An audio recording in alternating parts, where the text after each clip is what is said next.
मंगलम भगवान वीरो मंगलम गौतमो गणी मंगलम कुंद कुंदायो जैन धर्मोस्तु मंगलम सर्वमंगल मांगल्यम सर्वकल्याणकारकम प्रधानम सर्वधर्माणां जैनं जयतु शासनम। मैं नमो तीर्थनायक को, नमो ओंकार वाणी को, नमो उन कुंद प्रभु को जिन्होंने ओंकार धारण की। अहो उपकार जिनवर का, कुंद का दिव्य वाणी का, जिन कुंद ध्वनि दाता उन कहान स्वामी का। नमः समय साराय स्वानुभूत्या चकासते चित स्वभावाय भावाय सर्वभावांतरे छिदे। श्री समय सार जी परमागम ग्रंथ, इसके परिशिष्ट में टीकाकार आचार्य भगवान अमृत चंद्र स्वामी ने जो 47 शक्तियों का अधिकार निरूपित किया, उसमें अपनी भाव अभाव शक्ति और अभाव भाव शक्ति, ये दो शक्तियां जो एक साथ आई हैं, उनकी चर्चा चलती है। 35वें और 36वें शक्ति के क्रम में ये दो शक्तियों की बात आई, भाव अभाव शक्ति और अभाव भाव शक्ति। इसका अर्थ यहाँ आचार्य परमात्मा कहते हैं कि भवते हुए प्रवर्तमान पर्याय के व्यय रूप भाव अभाव शक्ति और नहीं भवते हुए अप्रवर्तमान पर्याय के उत्पाद या उदय रूप अभाव भाव शक्ति। सरल भाषा में अपन कहें तो वर्तता हुआ जो भाव के परिणमन रूप होने रूप जो वर्तता हुआ भाव परिणमित है, उसका अगले क्षण अभाव होगा, ऐसी भाव अभाव शक्ति। और जो परिणाम अभाव रूप है उसका आगे भाव होएगा, ऐसी अभाव भाव शक्ति। इस प्रकार यहाँ पर दो शक्तियों की चर्चा आई है। अपना चल रहा था 362 पेज नीचे। एक प्रश्न आया था मुमुक्षु का कि ऐसा सूक्ष्म समझकर क्या करना है। आखिरकार करना तो क्रोधादि के कम और अभाव करना ही है ना। इतना सूक्ष्म जो विवेचन इस आत्म वस्तु का आप कहते हो, बताते हो जिन वाणी में, उसका तात्पर्य सूक्ष्मता से आप कहते हो, इतना समझकर क्या करना। आखिरकार में तो क्रोधादि कम करने का ही तात्पर्य है ना। तो उसने यूं कहा था कि भले ही समझ गडरिये जैसी हो तो भी समझे बिना क्रोधादि कम कर लेंगे तो धर्म हो जाएगा, ऐसा प्रश्न किया था। उसका उत्तर भी गुरुदेव ने कहा। उसमें मूल बात ये कही थी कि प्रकाश के भाव बिना अंधकार का अभाव नहीं होता। क्रोधादि कैसे दूर होते हैं, यह बात को समझे बिना, यानी जिसके अवलंबन से क्रोधादि का अभाव होता है, उस वस्तु का अवलंबन लेना है तो वस्तु का स्वभाव कैसा, तो 4 बातें उसमें ली थी कि भैया यदि क्रोध का अभाव करना है आखिरकार में, ऐसा जो आप कहते हो सो ठीक है, लेकिन क्रोध का अभाव होगा कैसे, ये बात कही। तो 4 प्रश्न अपने सामने विचार के लिए कहे। क्रोध क्या, क्रोध करने वाला और उसे कम करने वाला कौन। एक बात कही, क्रोध कौन है, क्या चीज है, क्रोध करने वाला और उसे कम करने वाला कौन है, तथा उसका क्रोध रहित स्वभाव कैसा है, वह सब जाने बिना किसके लक्ष्य से क्रोधादि का त्याग करेगा, ये चर्चा थी। तो अब गुरुदेव यहाँ नीचे बोलते हैं, वो देखना आपने को। जैसे दो व्यक्ति हैं, एक रत्नों का पारखी है, वह तो हाथ में चिंतामणि रत्न रखकर जिसका चिंतन करे उसे प्राप्त करता है, और दूसरा गड़रिये जैसा है जो रत्नों का परख जिसे नहीं है। अब वह रत्न को पहचाने बिना हाथ में सफेद पत्थर लेकर चिंतन करता है, किंतु इस प्रकार चिंतन करने से कोई चिंतित वस्तु की प्राप्ति नहीं होती, क्योंकि उसने पत्थर को पकड़ रखा है। रत्नों का पारखी है, यानी जो जानता है कि रत्न क्या, रत्न का स्वरूप क्या, तो वह तो उस चिंतामणि रत्न को हाथ में लेगा और चिंतन करेगा तो प्राप्त करेगा। और जो चिंतामणि रत्न के स्वरूप को ही नहीं जानता और कोई भी पत्थर लेकर उसकी नकल जैसा चिंतन करने लगे, तो उससे तो उसे कोई चीज की प्राप्ति होती नहीं। इस प्रकार चिंतन करने से कोई चिंतित वस्तु की प्राप्ति नहीं होती, क्योंकि उसने पत्थर को पकड़ रखा है। उसी प्रकार धर्मी तो अपनी दृष्टि में चैतन्य चिंतामणि अनंत शक्ति संपन्न भगवान आत्मा को लेकर उसका चिंतन करता है। कौन करेगा? कि जिसने अपने आत्मा के स्वरूप का यथार्थपने जानकर उसका आलम्बन लेकर उसकी प्रतीति संचेतन किया है, तो वह चिंतन करता है, माने उसका आश्रय अवलंबन एकाग्रता करता है, तो उसको सम्यक दर्शन ज्ञान चारित्र प्राप्त करता है और कषायों का अभाव करता है।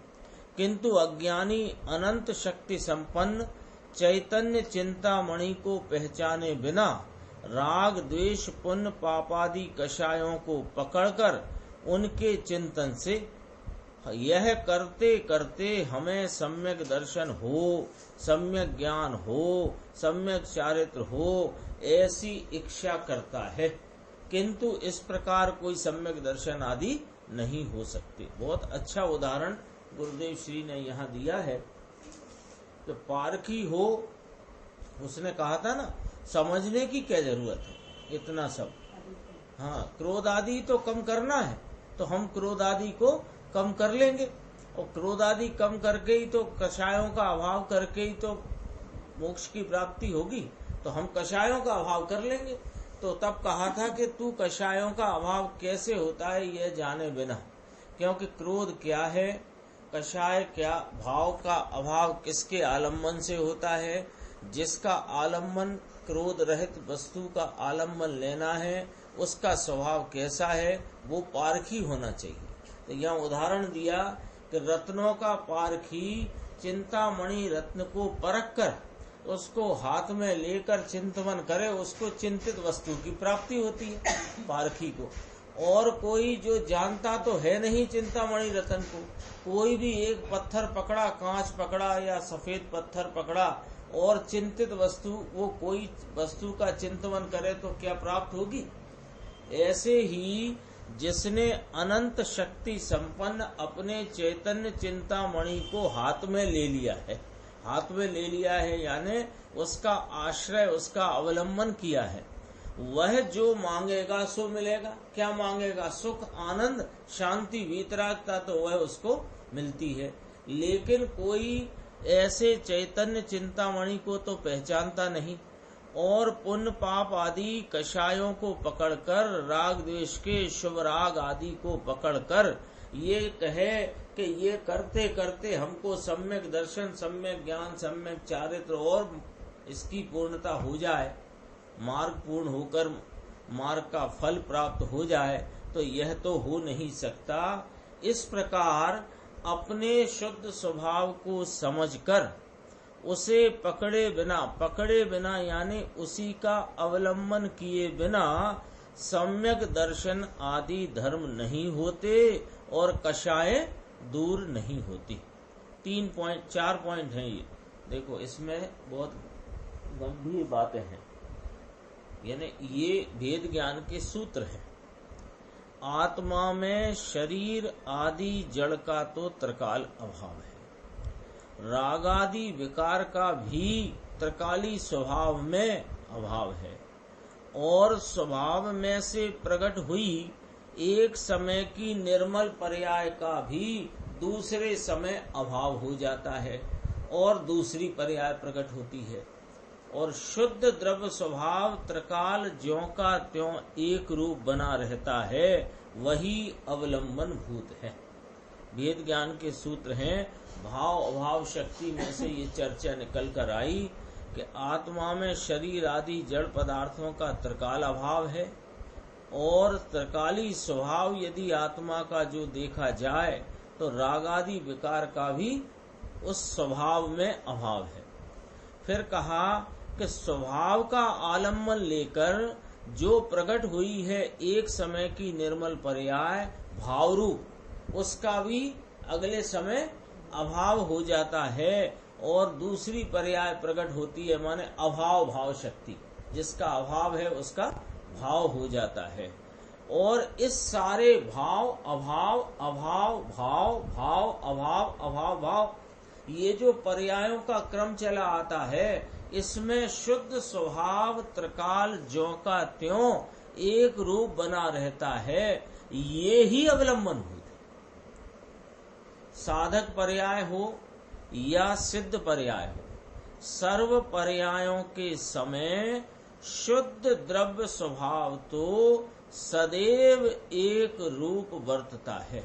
यहाँ बाधक पर्याय की चर्चा लेनी नहीं है ना, क्योंकि ये शक्तियों का प्रकरण है, और अपने स्वरूप का आलम्बन लेने से ज्ञप्ति क्रिया में जो अनंत शक्तियां उछलती हैं, उन शक्तियों का वर्णन यहाँ चल रहा है। तो निर्मल की बात करी तो साधक पर्याय हो अपूर्ण निर्मल अवस्थाएं, और सिद्ध पर्याय हो परिपूर्ण निर्मल अवस्थाएं। उन सब पर्यायों के समय शुद्ध द्रव्य स्वभाव तो सदैव एक रूप वर्तता है, किंतु पर्याय में साधक पने के समय सिद्धपना नहीं होता। साधक पर्याय का अभाव हो तब सिद्ध पर्याय का भाव होता है। तो अभाव भाव शक्ति से ये सिद्ध होता है कि साधक पर्याय का अभाव होकर नियम से साध्य पर्याय की प्राप्ति हो सकती है। क्यों कि इस आत्मा में अभाव भाव नाम की शक्ति है। एक के अभाव बिना दूसरी का भाव करना चाहे, अथवा एक के भाव बिना दूसरी का अभाव करना चाहे, तो ऐसा नहीं हो सकता। यहाँ अर्थ करते हैं, देखो, मिथ्यात्व के अभाव बिना सम्यक्त का भाव, अथवा सम्यक्त के भाव बिना मिथ्यात्व का अभाव नहीं हो सकता। इसलिए पहले समय वर्तती हुई पर्याय का दूसरे समय अभाव होने रूप भाव अभाव शक्ति, तथा पहले समय नहीं वर्तती हुई पर्याय, पहला समय माने वर्तमान, वर्तमान में नहीं वर्तती हुई पर्याय का दूसरे समय उत्पाद होने रूप अभाव भाव शक्ति, ऐसी दोनों शक्तियां ज्ञान स्वरूप आत्मा में विद्यमान है। ऐसे शक्तिवान आत्मा को पहचानने से भगवान आत्मा का शुद्ध रूप अनुभव होता है, अर्थात सम्यक श्रद्धा ज्ञान में अनंत शक्तिवान भगवान आत्मा प्रसिद्ध होता है। यही धर्म है और यही मोक्ष का उपाय है। ऐसे अपने आत्मा को श्रद्धा ज्ञान में लिए बिना देह की क्रिया को या कि मंद राग को चारित्र मान ले, तथा वह करते करते सम्यक दर्शन और सम्यक ज्ञान होगा ऐसा मान ले, वह तो मूढ़ता है, मूर्खता है। उसमें तो चारित्र की तथा सम्यक दर्शन आदि की विराधना है। ले, ऐसा नहीं है कि चलो साहब कुछ नहीं है तो अब होने दो, नुकसान भी क्या है, ऐसा लगता है ना। बिना स्वरूप को जाने बिना, उसका भान और श्रद्धा प्रतीति के बिना बरतने वाले जो कषाय की मंदता वाले मंद राग के भाव हैं, उनको कोई प्रकार चारित्र माने अथवा धर्म के मार्ग में सहायक माने, तो कहते हैं कि मूढ़ता तो है ही, लेकिन ऐसी इस प्रकार की मान्यता में चारित्रम खलु धम्मो, ऐसे चारित्र भाव की और सम्यक दर्शन आदि जो रत्नत्रय स्वरूप मोक्ष मार्ग है उसकी विराधना। लगता है ना, ऐसा लगता नहीं? लोग कहते भी कि अब मंदराग हो रहा है, वो तो स्वतः हो रहा है साहब। तो कषाय की मंदता का जो परिणाम है ना, देवगुरु शास्त्र के अवलंबन में, प्रशस्त निमित्तों के आलंबन में जो कषाय की मंदता का परिणाम है, उससे नुकसान तो नहीं है ना कुछ। कि नुकसान उन परिणामों से है कि नहीं है, वो बात तो एक तरफ करो, तुम उनमें जो लाभ मानते हो ये विराधना है। हाँ, तुमने उसमें मार्ग मान लिया कि इससे मुझे प्राप्ति हो जाएगी, कोई थोड़ा और समझने लगा। हाँ, विराधना लिखिए ना, उसमें तो चारित्र की तथा सम्यक दर्शनादि, सम्यक दर्शनादि माने रत्नत्रय रूपी मोक्ष मार्ग, उसकी विराधना।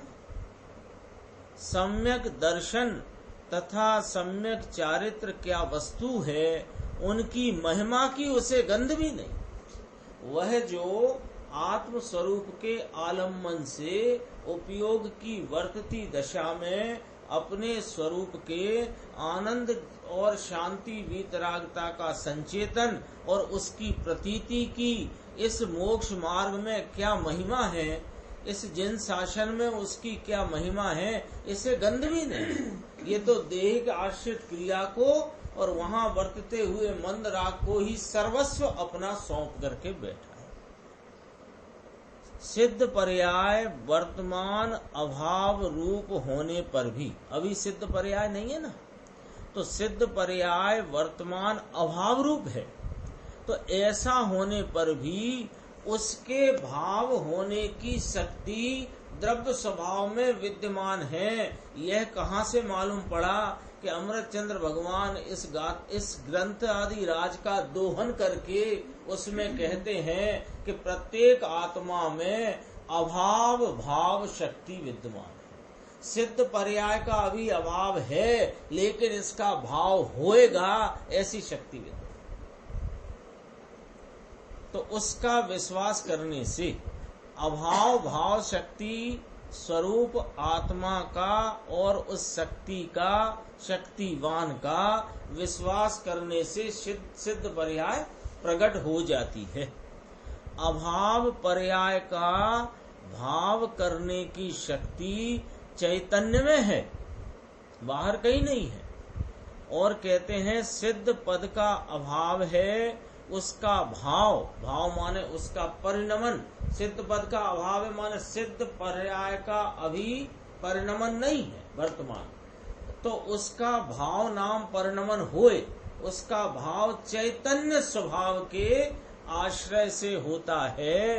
अभाव भाव शक्ति कहती है कि वह तेरे में ही विद्यमान है, तो अपने चैतन्य स्वभाव का आश्रय लेने से होता है। उसके लिए किसी पर के आश्रय की आवश्यकता नहीं, किसी का तो लेना पड़ेगा साहब। सच्चे देवगुरु शास्त्र का आश्रय लेने से मेरी अवस्था में सिद्ध पर्याय जिसका वर्तमान में अभाव है, उसका भाव रूप परिणमन हो जाएगा ना साहिब, कि नहीं होगा? क्यों कि अभाव भाव शक्ति इस चैतन्य वस्तु में उसकी स्वयं की सामर्थ्य रूप विद्यमान है, और उस स्वभाव का आश्रय लेने से वह सिद्ध दशा का भाव होएगा, पर का आश्रय लेने से नहीं। मेरी वर्तमान पर्याय में केवल ज्ञान का अभाव होने पर भी उसका सदैव अभाव ही रहे, ऐसा नहीं है। क्यों कि उसका भाव करने की शक्ति मेरे आत्मा में विद्यमान है। एक एक शक्ति में कितना कितना गंभीर रहस्य, और उस रहस्य का यहाँ पर गुरुदेव श्री द्वारा उकेल करके अपने सामने हर तरीके से उसमें उस शक्ति के भाव को घटित किया। इस प्रकार साधक को स्वयं शक्ति का विश्वास है, इसलिए उसे स्वयं शक्ति की सन्मुखता से अल्प काल में केवल ज्ञान का भाव प्रकट हो जाता है। देखो कोई अद्भुत चर्चा, ये अपनी 1-2 पैराग्राफ आए ना, पीछे उदाहरण भी आया, वो भी गंभीर था।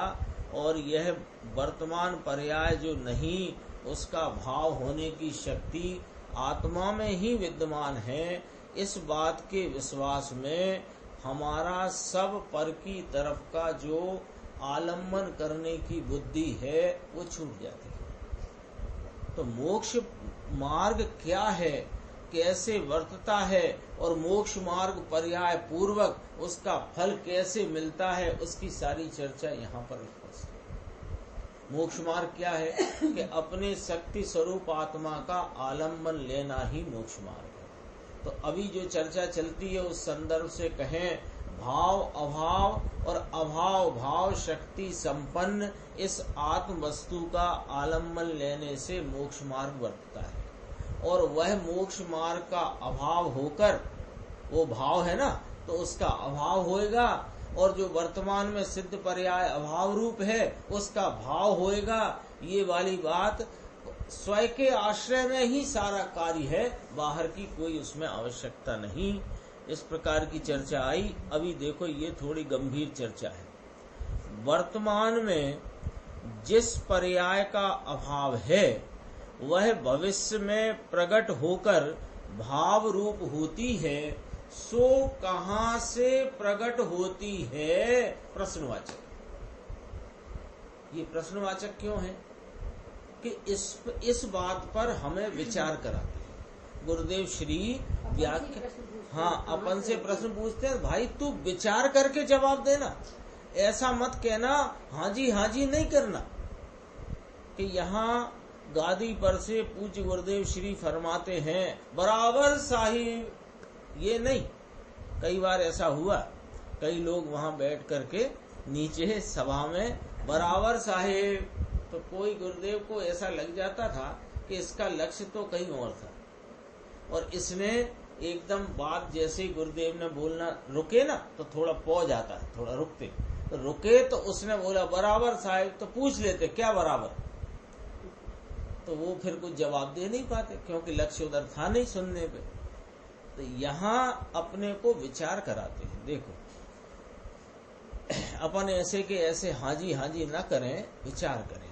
वर्तमान में जिस पर्याय का अभाव है वह भविष्य में प्रकट होकर भाव रूप होती है। ये फार्मूले में डालते हैं अपन कि वर्तमान में सम्यक दर्शन अथवा वर्तमान में सिद्ध पर्याय का अभाव है, वह भविष्य में प्रकट होकर के केवल ज्ञान अथवा सिद्ध अवस्था भाव रूप होती है। तो अब यहाँ विचार करके कहो कि कहाँ से प्रकट होती है, यह सिद्ध अवस्था कहाँ से प्रकट होती है? इस देह के 5 महाव्रत रूपी देह की क्रिया से, अथवा 5 महाव्रत रूपी विकल्प आदि वृत्ति से, अथवा देवगुरु शास्त्र के अवलंबन से, अथवा जंगल में गुफाओं में कहाँ से प्राप्त होती है? विचार करो, विचार करो। तो कहते हैं अभाव भाव शक्ति यह पुकार पुकार कर कह रही है कि अभाव भाव शक्ति के कारण जो वर्तमान में सिद्ध पर्याय का अभाव है, वो सिद्ध पर्याय का भाव रूप परिणमन अपने स्वयं की सामर्थ्य से स्वयं में स्वयं से होता है।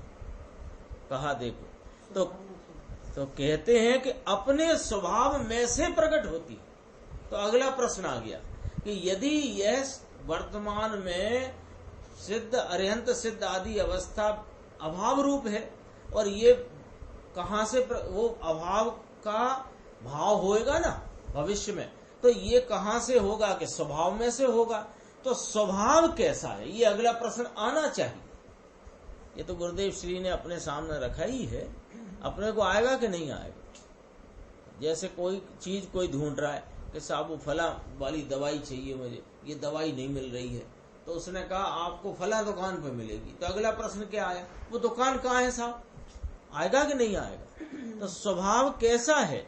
तो कहते हैं कि यह स्वभाव शुद्ध अनंत शक्ति संपन्न है। उस स्वभाव में विकार नहीं है, इसलिए विकार प्रकट होने की बात न लेकर निर्मल पर्याय प्रकट होने की बात ही लेना चाहिए। देखो वर्तमान में स्थिति क्या है, उसकी अवस्था की तरफ से भी और उसके वस्तु भाव स्वभाव की तरफ से भी जानना बराबर। लेकिन जान करके जब आपको यह बात का विश्वास हो गया कि मेरे स्वभाव में विकार का त्रिकाल अभाव है, पर्याय में विकार होए लेकिन मेरे स्वभाव में विकार का त्रिकाल अभाव है, तो अब विकार की चर्चा क्यों? बात कौन सी लेनी चाहिए कि निर्मल पर्याय प्रकट होने की बात लेनी चाहिए। यानी मैं मेरे स्वभाव का आश्रय लेता हूँ तो मेरी परिणति में अंश रूप निर्मलता प्रकट होती है, मैं इसी का और आलम्बन लेता हूँ तो वह निर्मलता की वृद्धि होती है, और मैं इसी का आलम्बन लेता हूँ तो निर्मलता की पूर्णता होती है। इस समय आत्मा में सिद्ध पर्याय का अभाव है, इसलिए वह कभी प्रकट ही न होगी ऐसा नहीं है। क्यों नहीं है? क्योंकि आत्मा की अभाव भाव शक्ति ऐसी है कि भविष्य की जिस निर्मल पर्याय का इस समय में अभाव है वह बाद में भाव रूप होती है। ऐसी निज शुद्ध शक्ति की प्रतीति होने से साधक को ऐसा संदेह नहीं होता कि भविष्य में मेरे स्वभाव में से अशुद्धता प्रकट होगी, किंतु उसे तो स्वभाव के विश्वास पूर्वक निशंकता है। क्या निशंकता है? कि मेरे स्वभाव में से शुद्ध पर्याय का ही प्रवाह सादी अनंत काल तक प्रवाहित रहता है। यह सादी क्यों कहा? ऐसे स्वभाव की तरफ से देखेंगे ना तो स्वभाव तो अनादि अनंत निर्विकारी है, लेकिन पर्याय अवस्था में विकार है। ये अपन हाँ शुद्ध पर्याय ना। हाँ तो पहले तो ये कहा था कि विकार के प्रकट होने की बात ही न लेना, मात्र निर्मल पर्याय की वृद्धि और निर्मल की पूर्णता की ही बात लेना, वही बात ली गई है। विकार है यह जान करके जब स्वरूप का आलम्बन लिया वहाँ विकार का अभाव हुआ और निर्मलता की परिणति का अखंड प्रवाह चालू हुआ, तो कहते हैं सादी अनंत काल तक प्रवाहित रहता है। भविष्य में मेरे आत्मा से विकार का भाव नहीं होगा, उसका तो अभाव होगा और केवल ज्ञान तथा सिद्ध पद का भाव होगा। ऐसी निशंकता ज्ञानी धर्मात्मा को प्रत्येक समय में बिना कोई उस पर उपयोग डाले ये निरंतर वर्तती है। हे जीव, तेरी पर्याय में हित का अभाव है। ये 10-12 लाइनें हैं, बहुत गंभीर। तेरी पर्याय में हित का अभाव है, क्योंकि वर्तमान परिणाम में विकार और दुख आकुलता है, सो वो अहित रूप है, और सुख शांति वीतरागता है वो हित रूप है पर्याय में। तो अभी तेरी पर्याय में हित का अभाव है और तुझे हित प्रकट करना है कि नहीं करना? करना है। तो वह हित कहाँ ढूंढना? प्रश्नवाचक, कहाँ ढूंढे साहब? कि पर में या विकार में ऐसी शक्ति नहीं है कि वह तुझे हित दे। खूब विचार कर लो अच्छी तरह से। कोई पर वस्तु निमित्त तुम्हारा हित कर सके ऐसा नहीं। क्यों? कि तुम्हारा हित रूप परिणमन तुम्हारी पर्याय का परिणमन है, और पर द्रव्य तुम्हारी पर्याय में किंचित कुछ कर नहीं सकता। क्यों? कि पर द्रव्य जितने हैं जगत के, वे चाहे अरहंत हो, सिद्ध हो, आचार उपाध्याय साधु हो, कि शास्त्रादि आगम हो, कोई पर द्रव्य हो, वह तुम्हारी पर्याय का कार्य नहीं कर सकता। ठीक है ना? और वर्तता हुआ जो विकार है वह स्वभाव से विरुद्ध जाति का होने से तुम्हारा हित नहीं कर सकता। तो वो पुण्य रूप भाव तो कर सकता है हित, कि जो पुण्य रूप भाव और पाप रूप भाव, इन दो भाव में दोपना करता है, वह तो 77 गाथा आती है अपने प्रवचन सार में, उसमें तो कहा हिंडति घोरम पारम संसारम। और अभी अपनी 146 आने वाली है कर्ता कर्माधिकार में, जो पुण्य वेड़ी, जो लोह वेड़ी बांधती तो स्वर्ण वेड़ी बांधती, वो वाली बात आएगी। पुण्य पाप एकत्व आ गया ना अपना, वो उसमें पुण्य पाप अधिकार में। अब यहाँ कहते हैं पर में या विकार में ऐसी शक्ति नहीं है कि तुझे हित दे, अपने स्वभाव में ही हित ढूंढो, उसी में ऐसी शक्ति है कि हित रूप दशा अपने में से प्रकट करे। तो अपने में ही क्यों ढूंढो कि देखो पर से तो होता नहीं, और तुम्हारी पर्याय में जो विकार है वो तुम्हारी जाति का भाव नहीं।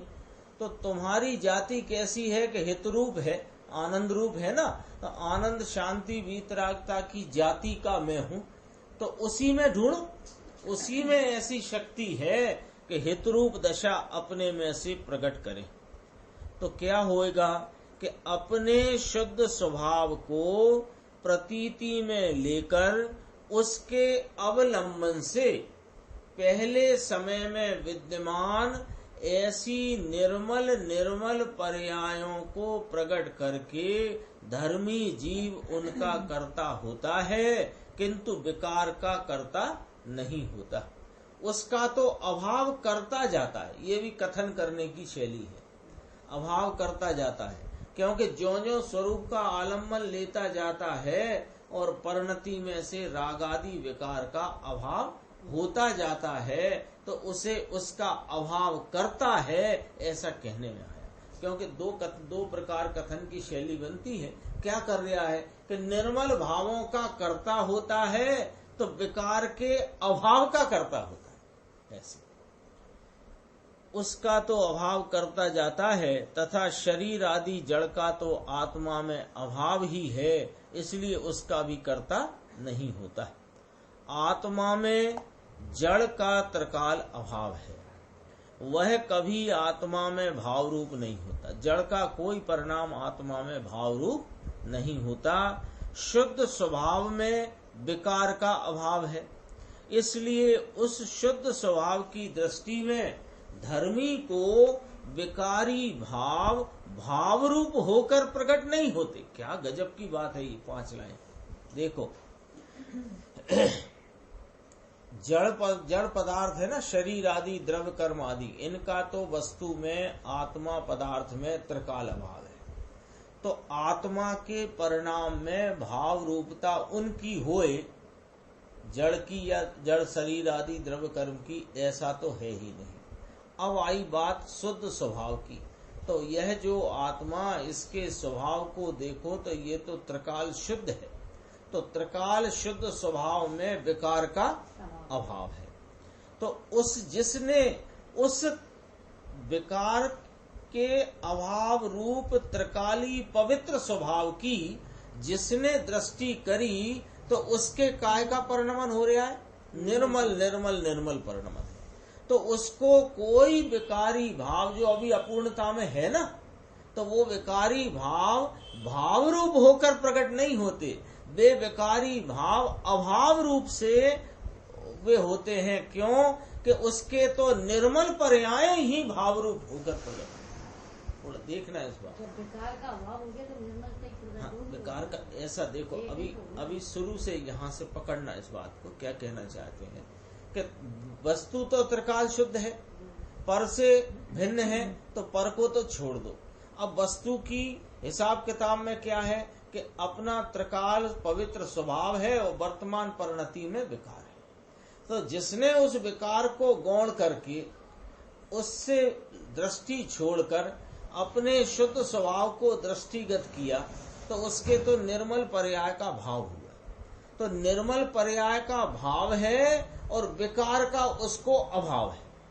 तो पर्याय में अभी भले शेष विकार है, वो शेष विकार जो है वो विकार का इसको उस समय भी अभाव, जिस समय है उस समय भी अभाव है। क्यों कि उसके तो भाव अभाव शक्ति अभी जरा ऐसी घटाना कि भाव निर्मल पर्यायों के भाव रूप और राग आदि के अभाव रूप, ऐसी बात कहना चाहते हैं। देखो विकारी भाव भाव रूप होकर प्रकट नहीं होते, उसे तो वे अभाव रूप से प्रकटते हैं और ऐसी निर्मल पर्याय ही भाव रूप होकर प्रकट होती हैं। ऐसा अभाव भाव शक्ति का सम्यक परिणमन है। ऐसा सम्यक परिणमन किसे होता है कि जिसकी दृष्टि शुद्ध द्रव्य पर है, उसी को शुद्ध परिणमन होता है। सम्यक दर्शन ज्ञान चारित्र की जो निर्मल पर्याय पहले समय में अभाव रूप थी और दूसरे समय वह पर्याय प्रकट होकर भाव रूप हुई, तो उस भाव रूप कौन परिणमित हुआ है, ये वाली बात यहाँ पर विचार करते हैं दोबारा से। सम्यक दर्शन ज्ञान चारित्र की निर्मल पवित्र पर्याय पहले समय कैसी थी? अभाव रूप थी। मिथ्या दशा में ले लेना है ना। मिथ्या दशा में क्या है? निर्मल पर्याय का अभाव है। अब दूसरे समय में अभाव भाव शक्ति है ना, तो जो जिस निर्मल पर्याय का अभाव था उसका भाव हुआ, तो वह पर्याय प्रकट भाव रूप हुई, तो उस भाव रूप में परिणमित कौन हुआ?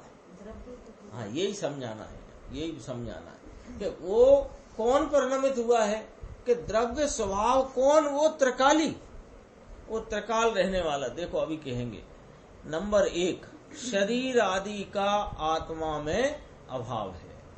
पहले समय के विकार का दूसरे समय में अभाव है।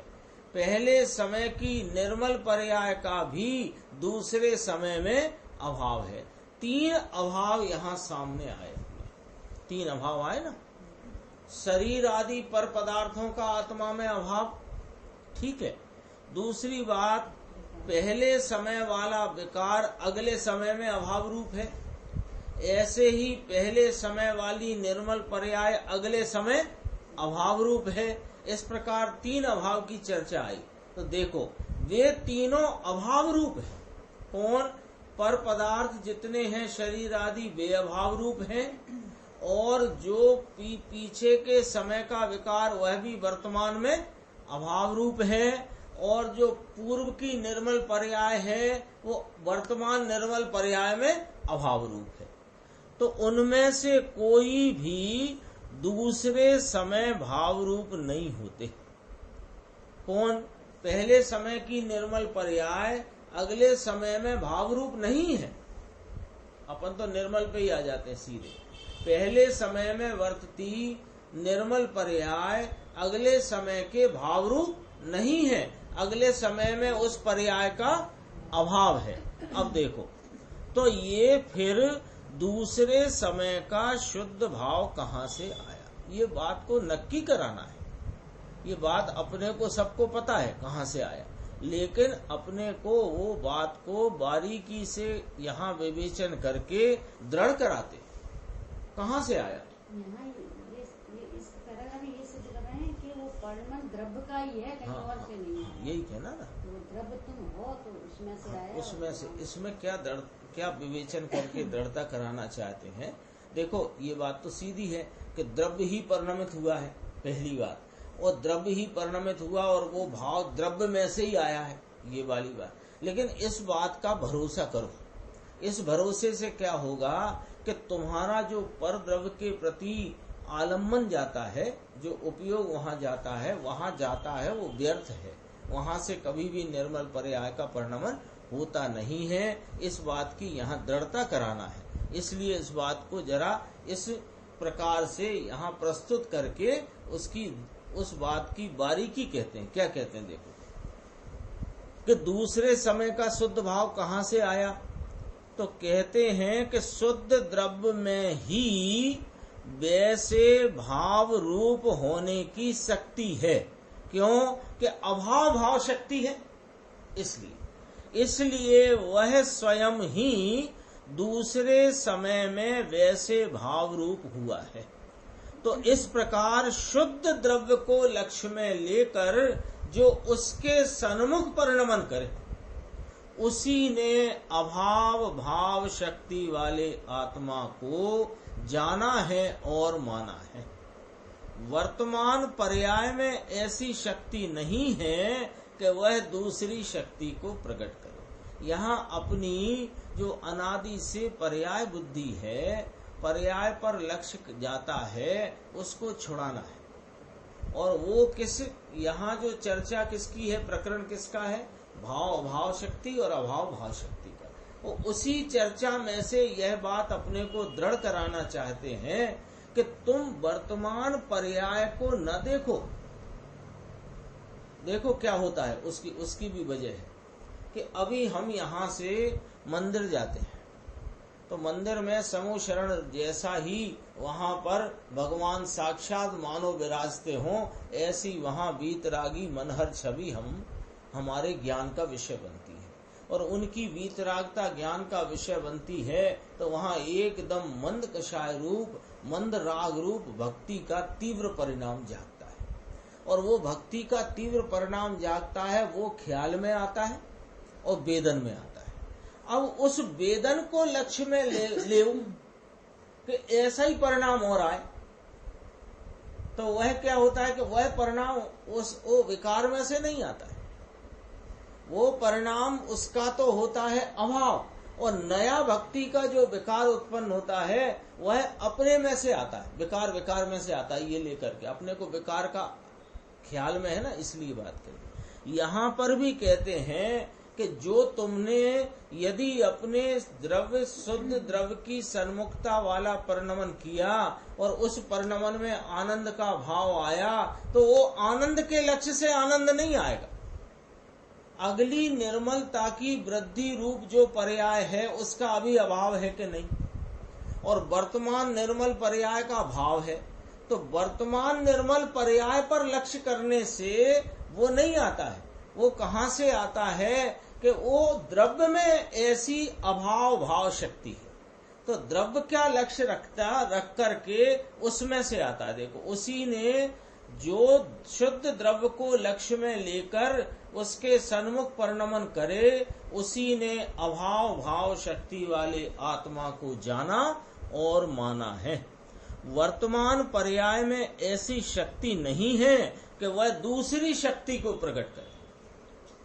इसलिए पर्याय दृष्टि द्वारा अभाव भाव शक्ति वाले आत्मा की प्रतीति नहीं हो सकती। शुद्ध द्रव्य पर जिसकी दृष्टि नहीं है उसे आत्मा की शक्तियों का निर्मल परिणमन नहीं होता। ये 366 पेज में थोड़ा ये ऊपर का पैराग्राफ अपन छोड़कर आगे देखते हैं।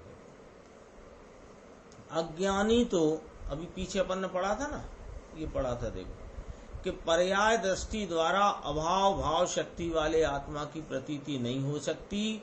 शुद्ध द्रव्य पर जिसकी दृष्टि नहीं है उसे आत्मा की शक्तियों का निर्मल परिणमन नहीं होता। यहाँ से जोड़ना, अज्ञानी तो बीच का छोड़ दिया है, 10 12 15 लाइन थी। अज्ञानी तो पर का अपने में अभाव है, उसे भाव रूप करना चाहता है।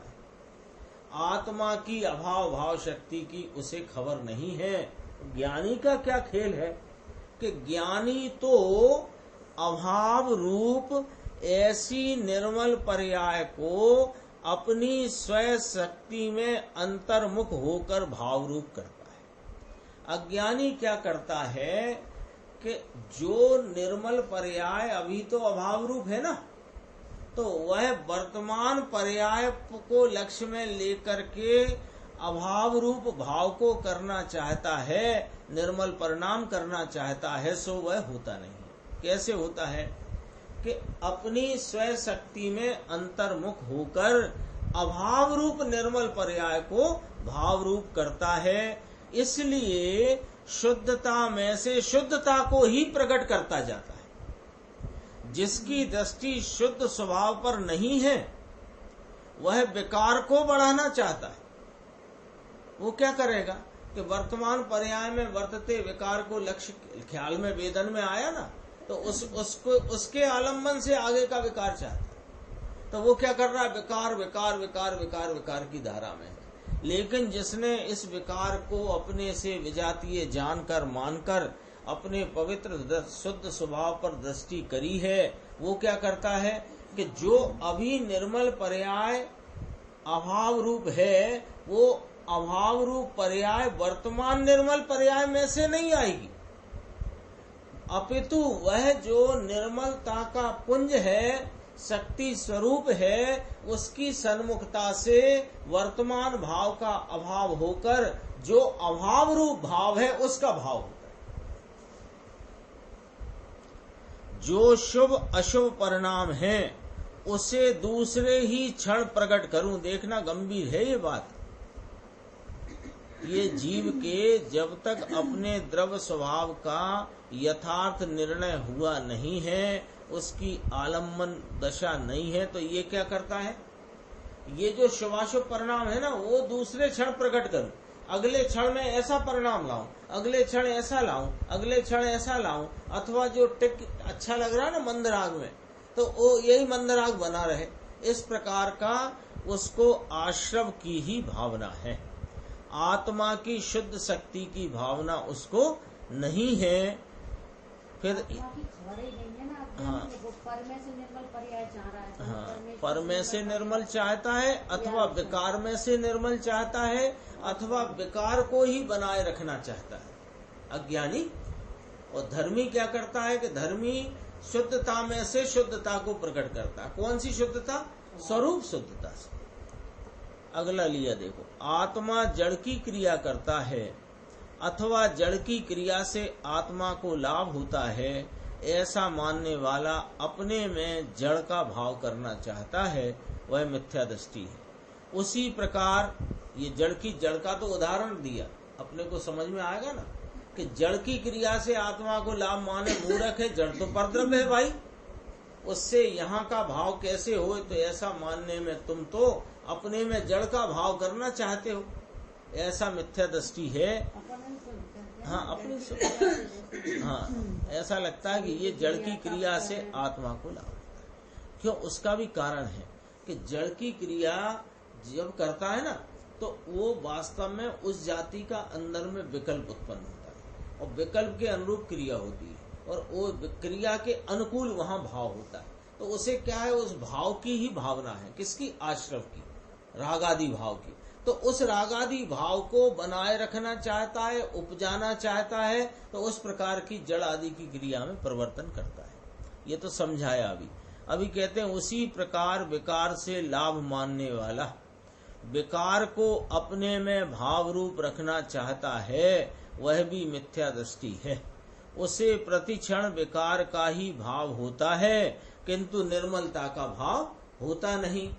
दया आदि के शुभ परिणामों को मैं भविष्य में टिका रखूंगा, ऐसी जिसकी भावना है, उसे आश्रव की भावना है, इसलिए संसार की भावना है ना। गंभीर देखो, अज्ञानी को अपने वीतराग स्वरूप का पता नहीं, खबर नहीं, तो जो बरतते हुए राग आदि के, दया आदि के परिणाम हैं, इनको ही मैं भविष्य में टिका के रखूंगा। ये क्या है? भाव भाव शक्ति अभाव भाव शक्ति को जानता नहीं, और अपने आत्मा को ये दया आदि के परिणामों से रहित निर्विकारी तत्व है, उसकी इसको होश नहीं, खबर नहीं। तो ये दया आदि के शुभ परिणाम में टिका कर रखूंगा, रहता नहीं, इतना तो होना चाहिए भाई, इतना तो होना चाहिए। ऐसी जिसकी भावना है, उसे आश्रव की भावना है, यानी कि संसार की भावना है। सम्यक दृष्टि की भावना स्वभाव पर है, वह तो शुद्ध स्वभाव की भावना से शुद्धता का ही भाव करता जाता है। मैं अनंत शक्ति का पिंड, शुद्ध चैतन्य स्वभाव हूँ। मेरे स्वभाव में समस्त राग का अभाव है, समस्त राग का अभाव है। मेरे स्वभाव में ऐसी शक्ति है कि जो निर्मल पर्याय पहले अभाव रूप हो, उसे प्रकट करूं। ऐसी भावना, पर्याय प्रकट करूं की भावना तो नहीं है, ये तो कथन में आई। वास्तव में तो उसे अपने शुद्ध स्वभाव की ही भावना है। इस प्रकार अपने स्वभाव को जानकर उसी की भावना से धर्मी जीव निर्मल पर्याय रूप परिणमित होता जाता है। अनादिकाल के अज्ञानी जीव ने सत समागम से बहुमान पूर्वक स्वभाव का श्रवण करके फिर अंतरोन्मुख होकर उस स्वभाव की प्रतीति की, वहां अनादिकालीन मिथ्यात्व का अभाव हुआ, सो ये क्या कहलाया? भाव अभाव। और अपूर्व सम्यक दर्शन प्रकट हुआ, ये क्या कहलाया? अभाव भाव। ऐसा सम्यक दर्शन हुआ। उसी समय सिद्ध दशा वर्तमान में नहीं है, तथापि भविष्य की सिद्ध पर्याय प्रकट होने की शक्ति मेरे द्रव्य में है। इस प्रकार सम्यक दृष्टि को द्रव्य दृष्टि के बल से सिद्ध दशा की निसंगता हो गई है। कब हो गई है? अभी हो गई है, स्वरूप के आलम्बन के काल में हो गई है। सिद्ध दशा करूं या सम्यक दर्शन आदि करूं, ऐसे विकल्प से कोई सिद्ध दशा या सम्यक दर्शन आदि नहीं होते। बात बहुत मोटी है लेकिन बहुत बारीक है। कहने सुनने में तो मोटी है कि मैं मोक्ष की प्राप्ति करूं, सिद्ध दशा करूं, सम्यक दर्शन आदि प्राप्त करूं, ऐसे विकल्प से कोई सिद्ध दशा या सम्यक दर्शन आदि नहीं होते। किंतु निर्विकल्प द्रव्य स्वभाव में एकाग्र होने पर सम्यक दर्शन आदि निर्मल पर्याय प्रकट हो जाती है।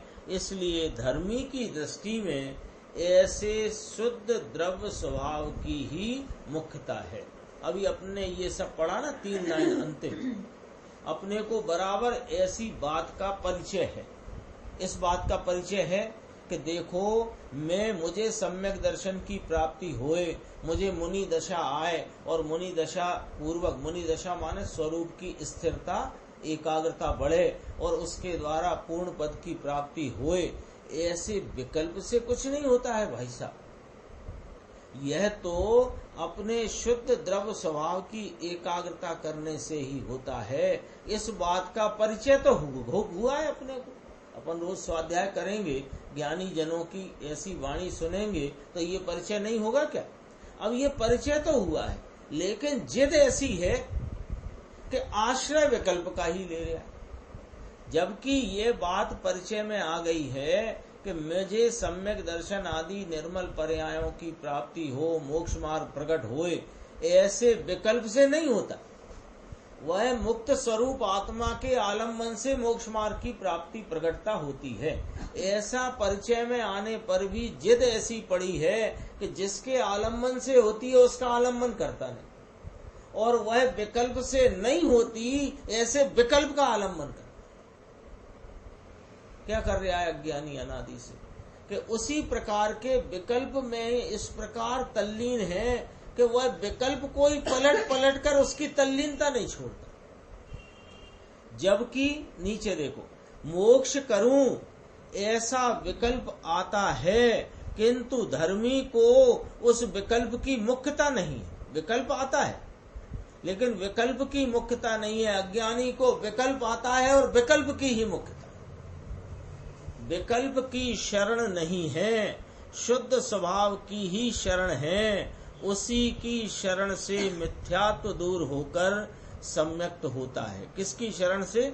शुद्ध स्वभाव की शरण। उसी की शरण में अस्थिरता दूर होकर स्थिरता होती है, और उसी की शरण से अल्पज्ञता दूर होकर सर्वज्ञता होती है। इस प्रकार शुद्ध द्रव्य स्वभाव के आश्रय से शुद्ध परिणमन होता है। उसमें पुरुषार्थ भी साथ ही है, और वही सम्यक पुरुषार्थ है। इसके अतिरिक्त एक पुरुषार्थ गुण को पृथक करके पुरुषार्थ करने जाए तो उसे भेद के आश्रय से राग ही होता है, किंतु शुद्धता नहीं होती। क्या कहना चाहते हैं कि मैं पुरुषार्थ करूं, मैं पुरुषार्थ करूं, ऐसा तू अपने वीर गुण का कोई अलग से परिणमन चलाना चाहता है। तो कहते हैं इस प्रकार से पुरुषार्थ का कार्य या पुरुषार्थ रूप परिणमन नहीं होता। क्या करना चाहता है? मैं पुरुषार्थ करूं, ऐसे पुरुषार्थ के का जोर लेकर उस विकल्प की वृत्ति में बरतता हुआ, ये यहाँ उसका टेक्निकल विवरण दिया कि पुरुषार्थ करने जाए, काय से करे पुरुषार्थ, मैं पुरुषार्थ करूं, ऐसा करके तू अभेद आत्मा में भेद का आश्रय लेता है तो वहां तो राग उत्पन्न होता है, शुद्धता नहीं होती। 4 लाइन और देखो। मैं पुरुषार्थ करूं ऐसे विकल्प से सच्चा पुरुषार्थ नहीं होता। पुरुष अर्थात शुद्ध आत्मा, उसके साथ परिणति एकाकार होकर शुद्धता रूप परिणमित हुई, वही सच्चा पुरुषार्थ है। उस पुरुषार्थ में एक साथ अनंत गुणों का निर्मल परिणमन उछलता है। शुद्ध चैतन्य तत्व के सम्मुख होकर उसमें सावधानी की है, वहां अब विषय कषाय रूपी चोर नहीं आ सकते। इसमें और चर्चा है, अपन आगे की स्वाध्याय में।